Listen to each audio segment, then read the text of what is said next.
Hello, everyone. Welcome back to the PLNR radio podcast. We are joined today by someone who would not leave us alone about being on the podcast. Truly one of the more annoying requests we've gotten. Carl C.J. Bates. Carl, what's going on, man? How we doing, everybody? How are we doing? We're doing good. How are you doing, man? Besides having to stay in my house in the middle of and wear Jets attire. Can I finish? Yes, BFE, Virginia, in the middle of nowhere, with nothing to do, in the middle of a quarantine. If you would have paid me $1 million to guess what was going to happen this year, this was the last thing I would have said. Really? Oh, the last thing. The last thing. A pandemic? Yeah. How about a tornado? That's pretty frequent. Yeah, that's frequent. I couldn't think of anything, all right? That's what I thought. You really dropped the ball already, man. All right, we'll get right into it, CJ. So the first thing I want to talk to you about is you went to Florida State, and you worked for the FSU football team. So just quickly, go ahead. You can address that. I did, yeah. Nick, I think we beat you like 8 years in a row. It's not the record. It's against Miami. Just let you know, it's not the record. Just continue. We want to hear about your career path, all right? Yeah. Not about Florida State-Miami feud. So anyways, Gotcha. So you worked for FSU football. So just go through how you got into that, deciding to get into that and what exactly you were doing. Yeah. Started at Florida State in 2014. Was going for athletic training. I really wanted to be an athletic trainer. Kind of found out in the later years that was not my calling. In what way? In the fact that I failed biochem. Okay, that was my thought. So yeah. it wasn't like an easy biochem class. Sounds like a fake class, but my professor kind of drew like hieroglyphs and was like, all right, you have a test on this next week. That's kind of how it went. So I kind of met a couple kids from actually Park Vista down from where we're from. And I was like, man, I always see these kids that are working for the football team. How do you think like they're kind of getting into these like opportunities? Do they just know people? Like, what's the deal? And he's like, well, actually my dad is a friend with the director of football operations, who is basically Jimbo Fisher's right-hand man. He's like, I can have my dad talk to him and see if they have anything opening up with the team. I was like, okay, that sounds cool. Like, I thought it was going to be a long shot. We literally got an email that day from the guy. Wow. So we were like in contact with the DFO of the football team. He's like, hey, yeah, I'll send you our equipment guys email. You guys can talk to him. And so it literally like was because of somebody I met in a class is kind of how like I got started in it. And so that was pretty cool. And so after you kind of got into it, what did you end up? What were your responsibilities? So I hate to say this because it's going to sound so bad if anybody that I worked with hears this, but it's almost like a fraternity. Nice. Like, yeah, it's a frat bros. It was so weird. I had to volunteer for an entire year. So like I didn't get paid. So I was working a second job at night that I had beforehand to like pay for my apartment, pay for food, like stuff like that. Mm-hmm. So I was getting up. I had started in the summer going into my sophomore year. I was getting up at like 4:30 in the morning to be there for 5 a.m. lifts. Ugh. To have stuff ready for the kids. And they would lift at 5:30, 6:30, and 7:30. So I was there until my 9 o'clock class started. So I would leave at like 8:30 in the morning. I'd go to class from 9 to 1. And then I would leave, go back. If we had like practices in the fall, I would go back for practice until 6 or 7 at night and then go work at the hotel at night till like 12 or 1 in the morning. So, I love to hear that blue collar work, baby. That's right, baby. Respect. I respect. It was a grind. That was rough. And I was not getting paid. Okay. So like, so year goes by. So the season goes by. We're doing cool. Like we're doing really, really good. I got to be a part of some like really big games. Was that the Orange Bowl year? That was the Orange Bowl year. Dalvin Cook's last year. So that was cool. You know, I got pretty close to some of those guys. I made a lot of really good friends there. Obviously you guys who played, college sports, you know that athletes are just kids. They're just people trying to get by. They all kind of have their own story, but coming from like a major FBS Power 5 program like that, those guys are treated like gods on campus. So I mean, I can believe it. they can pretty much do whatever they want to an extent, and everybody knows who they are. So like when you're hanging out with those guys 24/7 and like really becoming friends with those dudes, it's kind of something special that not everybody gets to do. And that's how I viewed it. Obviously I wasn't like a super fan, but like when you got to hang out with the guys and people were like, oh, Dalvin follows you on Instagram. Like, yeah, that was pretty cool. But now that he's a pro, he doesn't think about me. You don't think he thinks about you anymore? No. He probably doesn't even remember who I am. Sort of like interacting with all those players, like name some of the bigger players. I'm curious, like who exactly you got kind of close with and what it was like watching them go about their business. Yeah. I kind of got there after the departure of the the 2013 championship team that we had. So like Jameis had already left, so he wasn't really there. Dalvin was there, but he wasn't there with the national championship team. We had some receivers that were on that team that I was responsible for. So like I dealt with just the wide receivers for the most part. Okay. So like those were my guys that I interacted with on a daily basis. But like Dalvin, and you think that those high profile, like big name guys are like really loud and outspoken. Like they kind of know they're good. Dalvin was like the most humble person.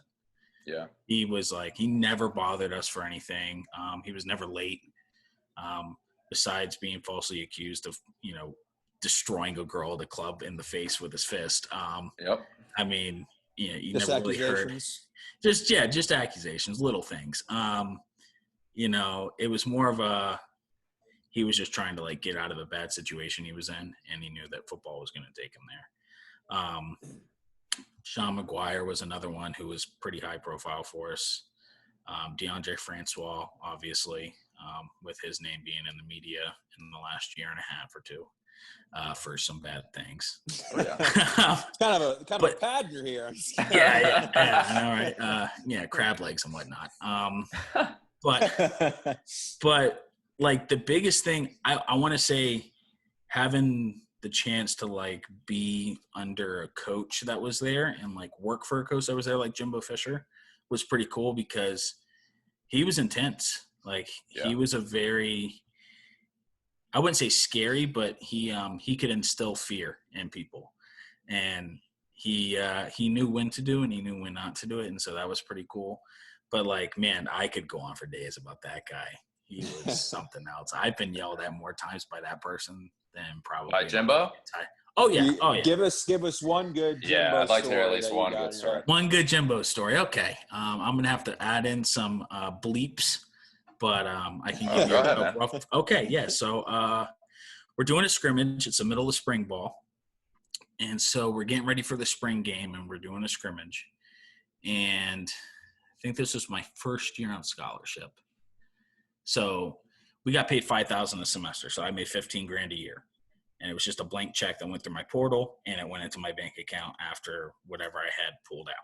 That's pretty good. So he knew who was on scholarship and who wasn't. So I'm holding chains for a scrimmage. And so he has a script that he writes out every day. And we do basically two times through for like 1st and 10s, and then you play it out and we drive down the field. Well, we had gone through one series, so I'm like, all right, we're going to go to 3rd downs now. Well, the ref didn't realize where he was at, and the ref went to 3rd down plays. So I followed what the ref was saying. Ref saying, oh, it's going to be 3rd and 4 or whatever the down and, the yards and the down was. But all of a sudden, everything stops, and I just hear somebody getting yelled at. And, of course, I'm on the down marker holding 3rd down. Yeah. Hiding behind it. Well, the kid that was with me, I guess, was trying to get my attention, and I wasn't paying attention to him. I was paying attention to the play. So, of course, Jimbo stops practice, and he goes, "Hey, you dumb mother, bleep." I'm like, I turned around to like see if anybody was behind me, and he goes, "No, I'm talking to you, like you dumb bleep." And I'm like, okay.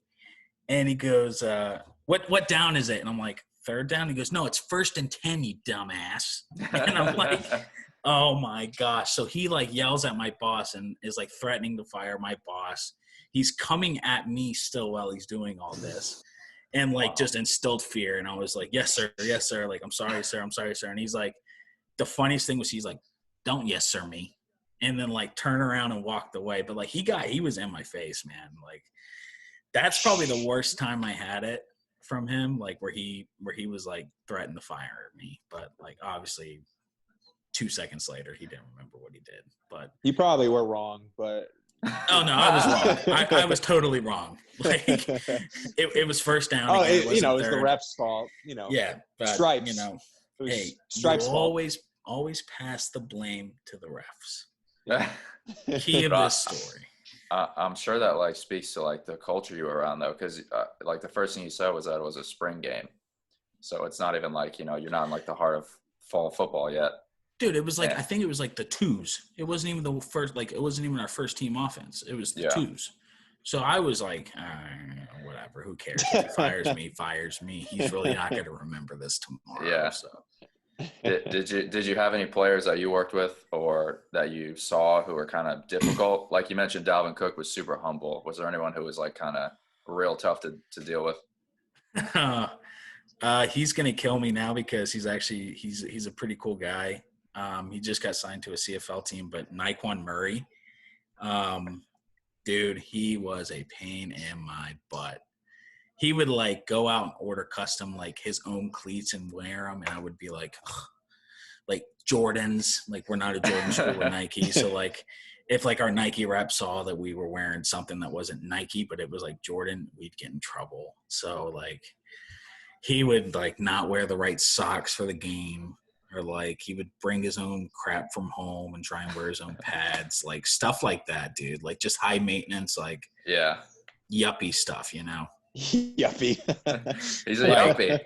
Like he was a good kid. He just wanted to be different. That's the biggest thing with all these college kids is like they see what the NFL guys do to be different and they try to mimic it and it goes completely against the rules in college. So like that's just kind of how it was. And like Jimbo didn't care if kids did it because like that was the lowest thing on his priority list. Mm-hmm. So a lot of the times they got away with it. So depending on how good you were, probably. Yeah, I mean, if you were Dalvin Cook, you could do whatever you wanted. Yeah. Yeah, if you were second team, you were a 1,000-yard rusher. Yeah, if you were a walk-on, you hardly got pads. So I mean, like. I'm thinking about like, college kids and like how a lot of them try to be different like that. And me and Nick, we didn't play at a high profile school or anything, but Nick, I could think of a few kids that we played with who were like always trying to wear stupid like headbands or like arm sleeves and stuff like that. And it was just like everything like they tried to do was just like, I want to do something different. The biggest thing was cutting socks.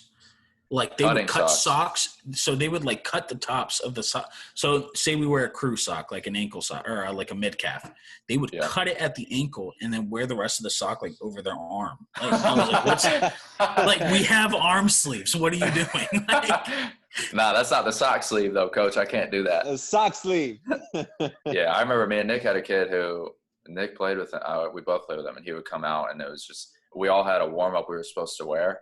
And like a few games, he would just wear a different color warm up, and we were just like, I see Nick's like head churning right now, trying to figure out who it is. But I have a few in mind. Yeah, there was probably a few. Coach, I never got the text.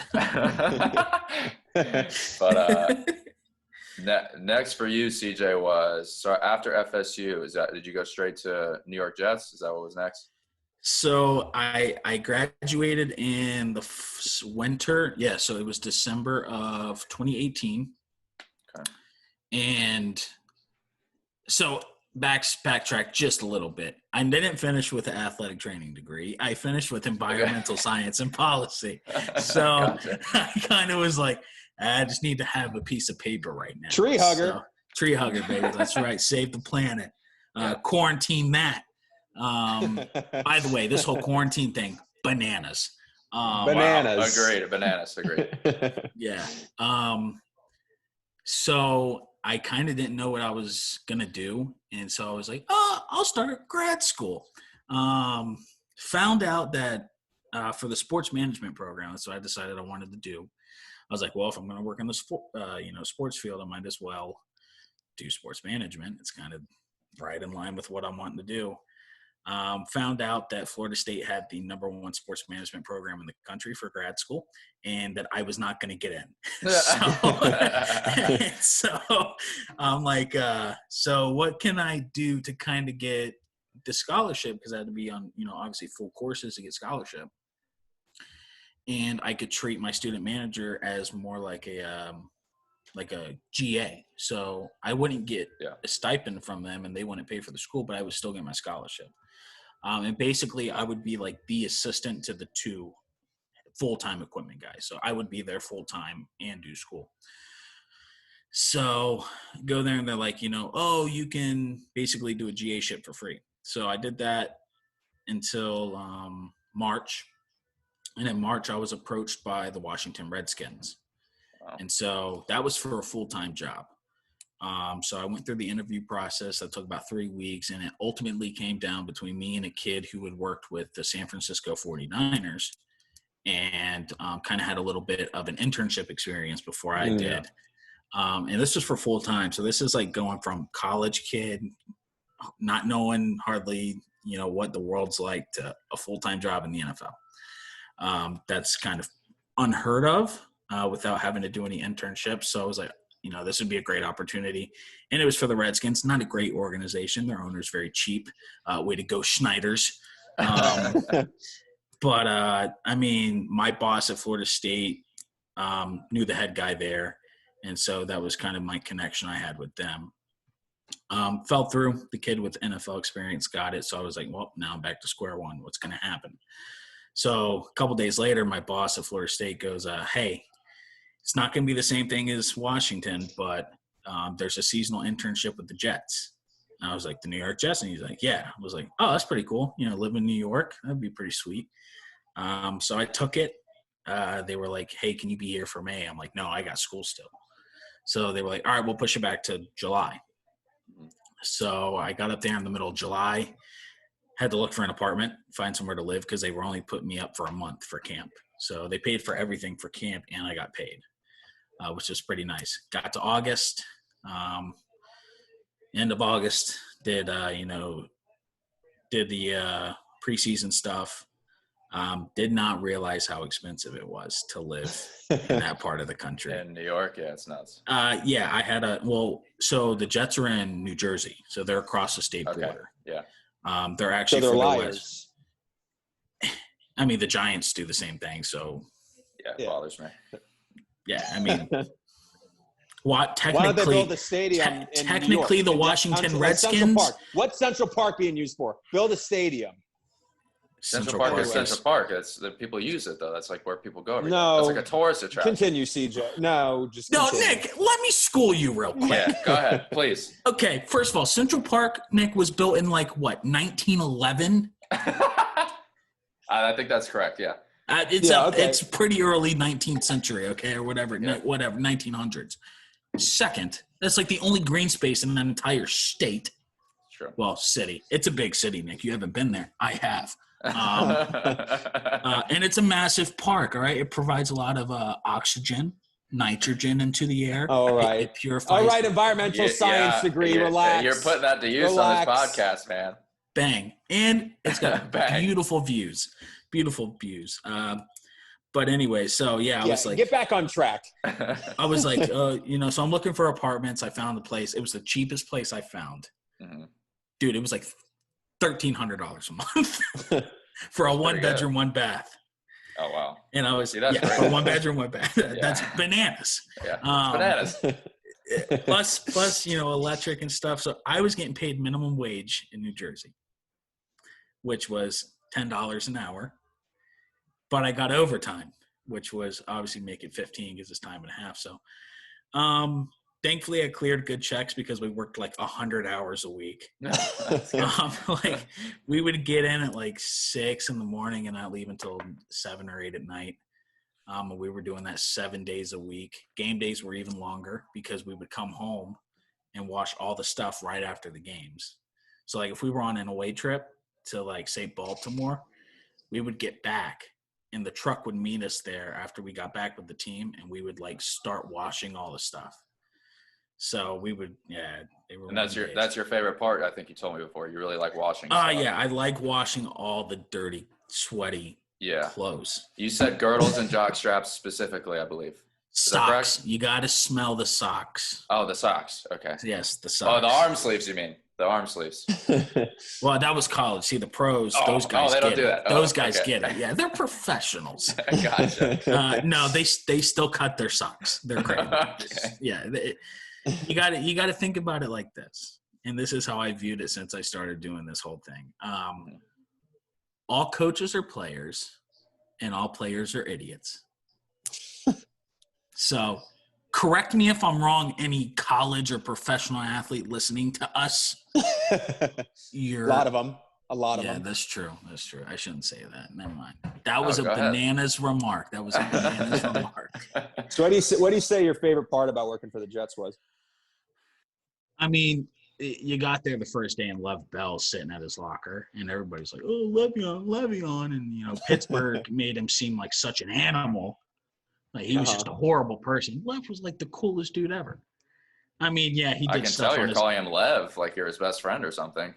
I mean, yeah, we rapped a little bit in the studio. We came up with hits, but no, like they painted such a bad picture for him. I mean, yeah, he got fined like $120,000 one day, but I mean, what is that? I mean, who doesn't? I mean, so just being around like kind of the stardom is just being around that atmosphere. I think whenever you're kind of exposed to that stuff at a big program in college and you're doing this whole field that we're like, that I'm in at least, like you kind of get used to like guys being celebrities or guys being well known in, society. And you really view them as they're just people making a living. That's all it is. It's their job. Which kind of changes from college to the pros. It's a job. It's not like, they still love the sport, you hope, but now they're doing it for a paycheck. Yeah. Mm-hmm. So like stuff gets personal when you start talking about money. So like, I mean, you could tell the guys that were really fighting for their jobs and the guys that knew that they were safe. That was kind of the like real big difference from it, But it was cool. It's a cool experience. I wish I could have stayed longer.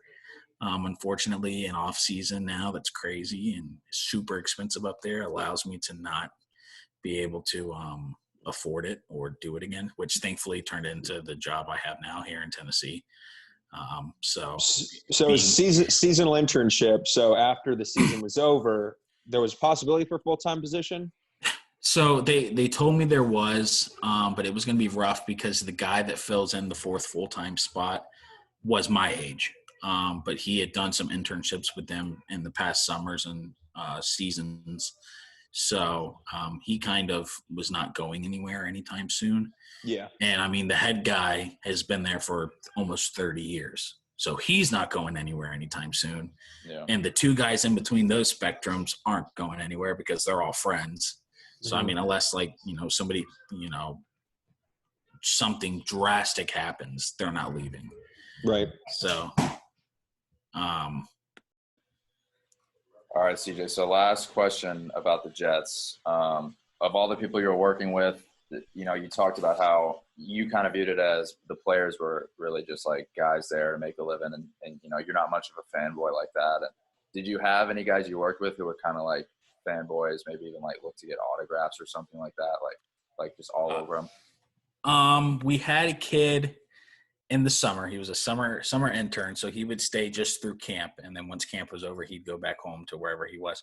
He was from the great state of Minnesota. Of course. I could not make this kid up, dude. He saw Sam Darnold the first day we got to work. And he asked him, Sam, before I leave, can you sign a jersey I have of yours that my mother is going to send to me? Wow. This kid, we got traded a kid from the Vikings. Now he's from Minnesota. Wait. You got traded a kid? We had a player get traded. I'm sorry. Let me rephrase that. Oh, I view them all as I was kids. like, you got traded managers? No, because they're all the same age as me. Okay, So, gotcha. like, these rookies that are getting traded around like nothing, especially like P squad guys and whatnot, they're like 22, 23. I mean, because they can just get hit all day and not, P squad is practice squad for the P squad's practice squad listeners. for all you people out there listening. Practice squad guys are good enough to be in the league, but they're not good enough to play. So they just get hit all day and get paid like, 6 figures for it. I mean, so worth it. It's worth it, I would say. And you get free, you get free medical care through the team. I mean, what's the problem with that? But anyways, so this kid from Minnesota, heavy accent. And I must say he was a heftier kid, heftier than me, and I'm pretty hefty. But his name was Zach Nichols. Zach Nichols, if you're listening, Zebo represent. Zebo, that was his nickname given to him by the other summer interns. The kid, 22 years old, was getting ready to graduate from the University of Minnesota. Roll the boat, Gophers. Big time PJ Fleck fan. This kid got off every night to PJ Fleck's voice. I'm telling you. But anyways, like, dude, he was a fanboy to the max. And when we got a guy from the Vikings that they traded us during a free agency time and in the offseason, this kid went nuts over this dude and had like pictures and jerseys and like wanted a helmet signed. Like, it must be pretty cringy. We had to like pull him to the side and be like, dude, you got to chill. Like, it's cool, like, when you're leaving, if you ask them to, like, sign a football or something, like, something you can put in your house or your apartment or wherever you're living at in Minnesota. But, yeah, that kid, cringe. He was the definition of bananas. Wow. How do you spell that, by the way? Can you spell that? Yeah, Gwen Stefani. This goes out to you, baby girl. Bananas. Very good. Very That's good. what I'm saying. Hooked on phonics style. All right. So after the Jets, you ended up going to Eastern Tennessee State. Is that correct? Mountaineers, baby. We're the Buccaneers, Nick. Wow. Dang, close. So that's a pretty funny story. I'll make it short, sweet. So we had a coach at Florida State. He was our quarterback's coach. Came up with a great nickname for me while I was there, Beefcake. I was known as Beefcake. That's a good name.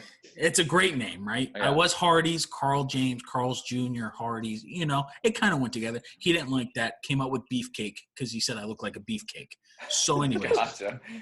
Great guy. So he's the head coach at this school now.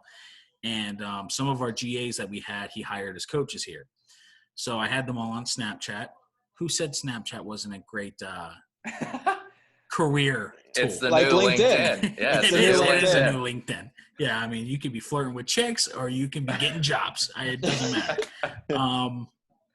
Anyways, he put up a thing of like they lost power at the stadium or whatever. And I was like, hey, do you guys need an equipment manager? Send him a message on Snapchat, a little private message on Snapchat.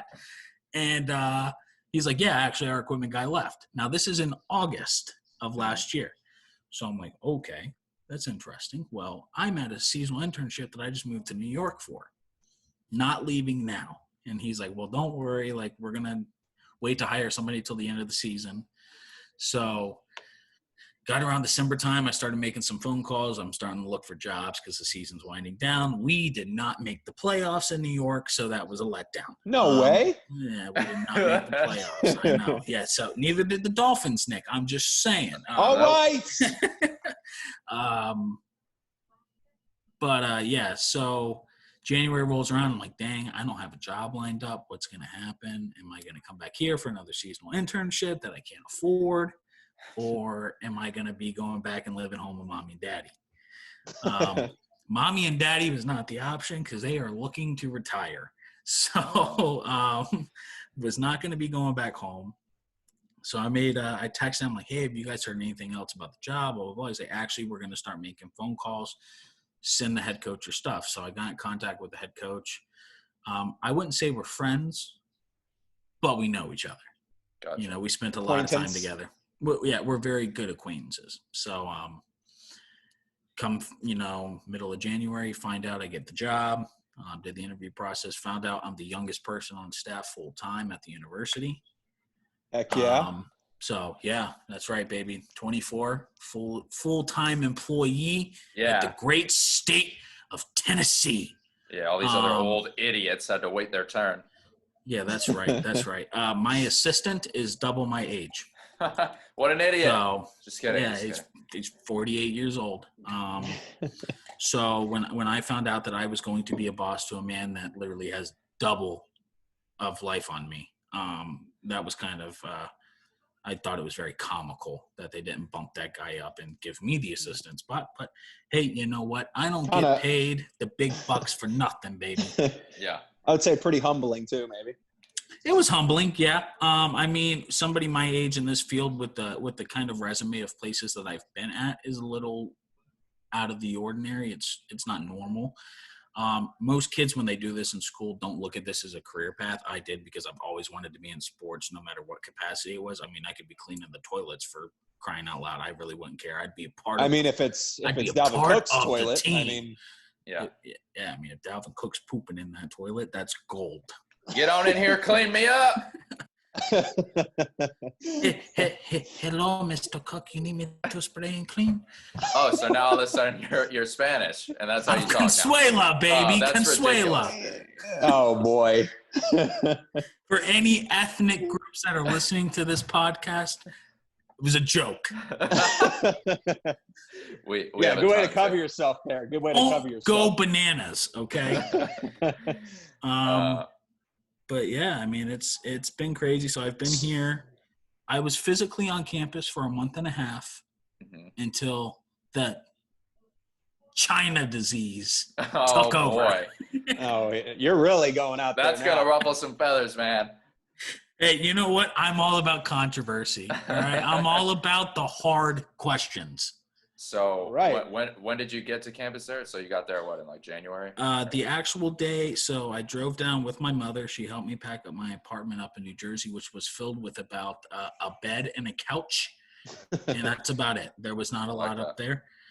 Drove the 10-hour drive down to here.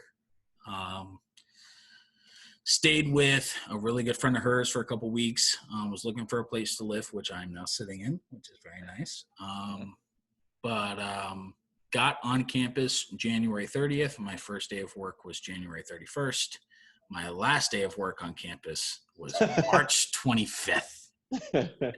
So what exactly did you like get into while you're there? Did you work with the team a lot at all, or? So it's really weird. Obviously, I know you guys were D3. I don't know. Oh, shut up, dude. Why are you saying it like that? Hey, no, all respect. He's all about controversy. Yeah, Nick. All respect to Piedmont. Everybody that I met at that school have been great people. Some people I haven't talked to in a long time, but yo, Queese, shout out, my dude. But I mean, I didn't get to meet Justin because he wasn't at the wedding, Nick. Right. Which, congratulations, Nick. You're almost at a year. What is it? 8 months now? We're about 7 months. 7-8 months. See, that's big. It was October 4th, wasn't it? It was. You were there. So look at that. I remember. You were there. He didn't remember the date, but I remember the date.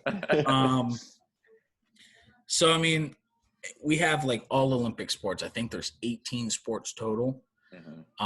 There's only 2 full-time guys for all of those 18 sports.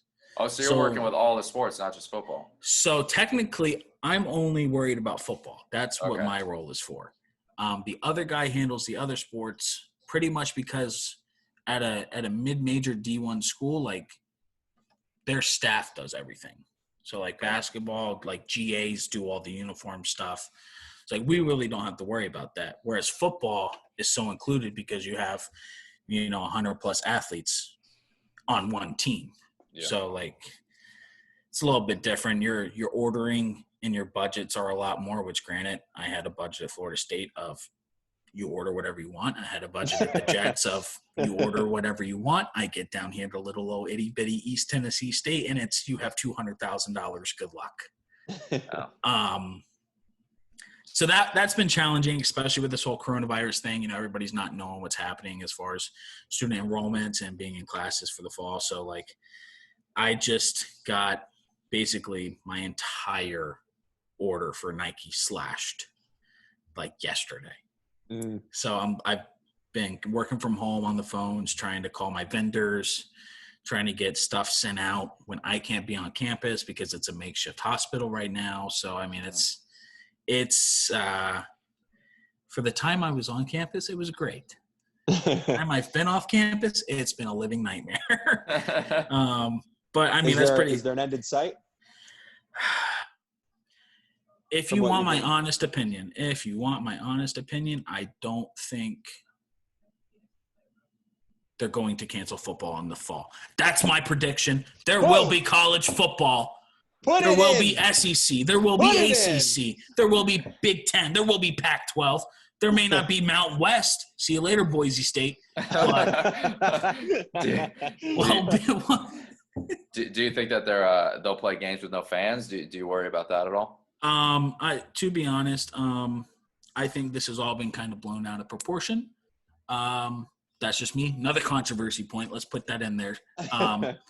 But I think I honestly believe that hopefully by August, September, that we will be able to let people back in stands.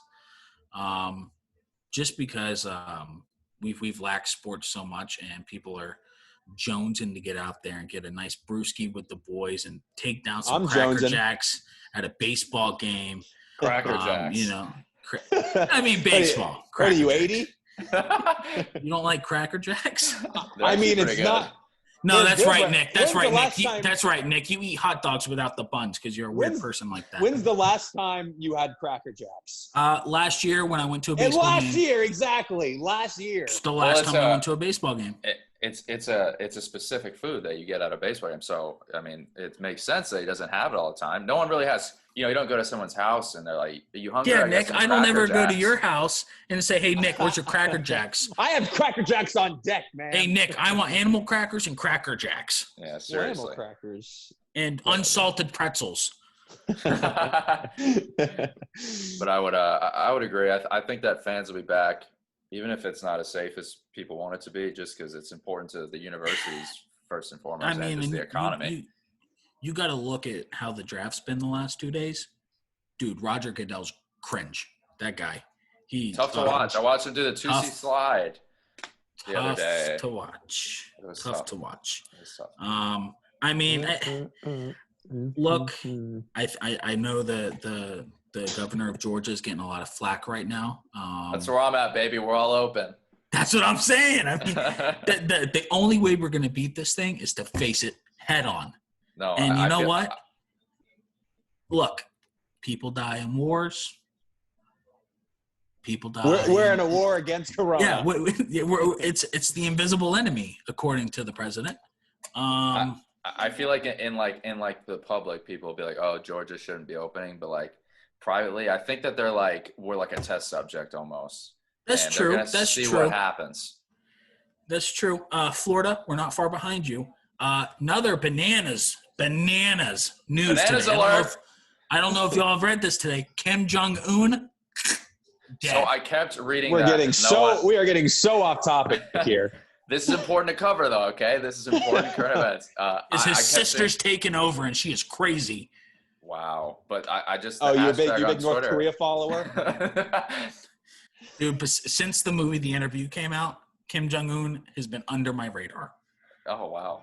Well, now he's on my radar because he's dead. So allegedly. No, it's confirmed. He's dead. The Twitter hashtag that's been going all day. It was like, is he dead or is he not? So I don't know if it's. It's alleged. Let's get. But back you on heard track. it. You heard it here first. Okay, reported by CJ.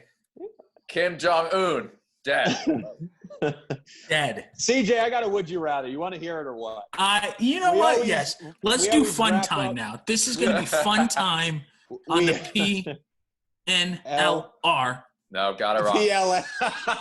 You didn't get the podcast name right. That's It's true. PLNR. I mean, yeah. Anyway, we always wrap up the podcast with the Would You Rather. This one, you're an equipment guy. So I kind of went around your career path. Would you rather never be able to wash your clothes again or never be able to watch football again? Or, Peyton, in your case, your favorite sport? You mean basketball? I think you know me well enough to know my favorite sport. Yeah, why is this so specific for me and very broad and unobjective? Because I wanted to make sure it was basketball. I didn't want to assume. Right? I was pretty sure. He just said favorite sport, like I was going to say like water polo or something. Yeah. Have you ever watched water polo? Cricket. It's very cool. It's nuts. Nick, you can't even swim. Oh! Get back on topic, CJ. What is your answer? All right. So it's between not being able to wash my clothes ever again. So can you just keep buying new clothes? That's what you would do? Yeah. Do I have unlimited budget? Yeah, Nick, we can't hear you. Never be able to watch football again. That's easy. Oh, it's easy. That's an easy answer. I could never watch football again. Oh my gosh. Really? First of all, you never gave me any specifications. Do I have an unlimited budget for my entire life and I can just buy new clothes for every day of the week? No, you cannot. No, it is your current situation. It's almost impossible to go through life with not washing your clothes. You're telling me that Yes, it is. I would pick never wash clothes. You work you're a out and stuff, disgusting, though, filthy animal, Nick. You could go to Goodwill and get very cheap clothes. Every like week? Sure. You grocery shopping, go get some clothes. Oh my gosh, dude. Dude, you are so privileged. Well, again, You are so privileged. I'm privileged for going to Goodwill. Yeah. You are spoiled. You're spoiled to say, I don't need to wash my clothes because I can afford clothes every week. At Goodwill. Doesn't matter, dude. Oh my gosh. Have you ever been to Goodwill recently? It's like $1 a shirt. $7. Boom, you're good for the week. Nick, hey, I don't pay for clothes, brother. I get them for free. Yeah, where's my ETSU Whoa! gear? Where's my ETSU gear, by the way? Free. $25 at the watch price. The shoes here. Let me throw these puppies up here. Not watching sports again. Oh man, this guy's killing us. Man, never watching sports again. If I lift my leg, you said football. You said football. Yeah, your favorite sport. So I was assuming football. Yeah, but so you can watch I would watch a different sport and wash my clothes. Yeah, dude, I would get onto like rugby or something that everybody is getting whacked in the face. But why would you would start enjoying it now just because you can't watch your favorite sport? Yeah, you have to. I'd rather smell like freaking what's the detergent? Gain. I'd rather smell like Gain than smell like the middle of death from the gym after I get done working out. Okay. I guess again, my would you rather isn't up to par with what you guys wanted. That was a terrible one. I want you to tell me like, oh, would you rather have to eat a rotten carcass on the side of the road or not wipe your butt for like a month? Like, what's the answer? How about that one? Let's do it. Answer it. I'd rather. Would you rather eat a dead carcass? What's the carcass? Is it the carcass is a fox. It's a fox. That's a nice lean meat. Okay. So I'm saying they only eat nuts and berries. So do you have to just take a bite of it? No, Nick. You need to prepare it a la carte style. I want it. I want the full spread. I don't think you can I put sauces on it? You can put sauces, seasoning. I don't care how you cook it. Then I'm definitely picking the dead animal carcass because you not wiping for a month, that you would probably have some problems, some bad problems. You'd have some mud butt. Yeah, you have. You better not be wearing any white underwear. Yeah, that's especially those polo. I'm going with fox with probably a little bit of tangy barbecue sauce on it. Maybe a little tangy. What's Nick saying? Sauce. Nick saying the dead carcass. Because I think, I mean, you're probably gonna get sick, obviously, from eating dead carcass on the side of the road. No, I'll cook it through. It's probably been rotting if it's a dead carcass. That's 2 to 3 days old. 2 to 3 days old. So pretty bad. 2 to 3 days in the middle old, of winter. In the middle of winter. Yes. You found it in a pile of snow, so it's basically in a freezer. There you go, Nick. See, I it's still all think about some the bacteria could circumstances. accumulate and It's it all would about the still be bad. circumstances. But I'm still picking that because I think, not wiping, that would be so raw. Nick, raw down you there. studied money in school. I studied science, okay? So Nick, you going with Fox? I'm going with Fox. Okay. It was the Rock lover. Rock lover likes the Fox too. What sauce do you think would be good on Fox? What would you put on your Fox? I would definitely do a barbecue, some type of barbecue sauce. What brand? Maybe Sweet Baby Ray's. I'd probably go Sticky Fingers. Yeah. Sticky Fingers is a good one. Yeah.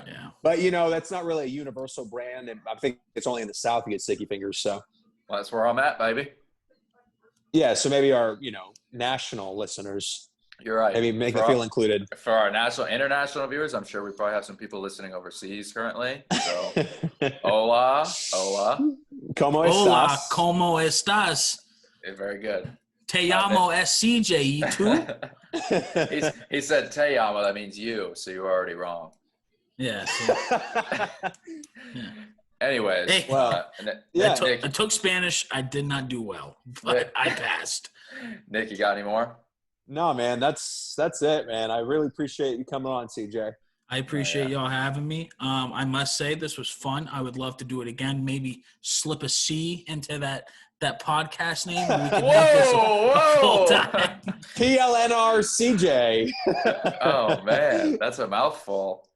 Yeah, CD. I'll definitely consider a CJ Returns episode. Oh, hold on. My grandmother's calling me. You guys want to answer this with me? Go ahead, I don't think so. I got this. Okay. Hey, I'll call you back in a second. I'm doing a podcast. All right. I'll talk to you in a minute. He's just laughing at you. She is something else, that woman. CJ just kind of big timed his grandma right there, just shooing her away for our podcast. That makes me feel good, though. I had to. Have her listen to it. Have her share you know what? it She's got to respect the game. Agreed. But I'm gonna say now. I think me and Nick will both agree that there's gonna be a CJ Returns episode. Yeah, definitely gonna be a CJ. Come with Returns some episode. hot take questions. I want some real hot take. I want some real. This hot was take more questions. about your career path, and I just want to get to know who CJ really is. Hey, CJ is a young scrapping man. He's standing just under 6 feet tall. Scrapping? Yeah. Hey, listen, let me finish my own description before you go around here boasting yourself. Young, scrapping young man. Nice beard. It's coming in nice. It's looking good. Ginger here, blonde here. Don't get it twisted, ladies.